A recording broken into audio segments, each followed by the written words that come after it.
Welcome to the Tech Egg. Don't get scrambled. Enjoy the video. You start by ensuring the repo is ready. Verify branch protection rules and that CI passes on main. Once done, add collaborators or team members with appropriate permissions so they can push and review. Create a dedicated beta branch from the stable release and update the changelog and release notes to reflect beta scope.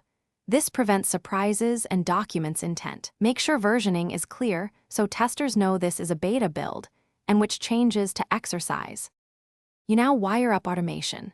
Modify CI to build and publish beta artifacts or packages automatically on the beta branch.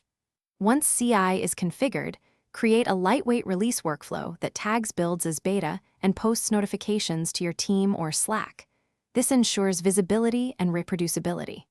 Also, enable or add feature flags and configuration so beta testers can opt in without affecting production. This reduces risk and lets you iterate quickly while limiting exposure.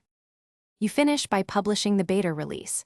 Create a draft or public beta release with clear test instructions and the changelog, then invite testers and stakeholders. Once live, collect feedback and file issues under a beta milestone so you can prioritize fixes.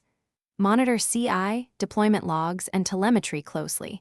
Make sure a rollback plan or hotfix branch is ready if critical problems appear. If something goes wrong, stop new invites. Revert the beta branch or disable feature. Flags immediately to protect users. Thanks for watching. Consider subscribing if I helped unscramble your problems.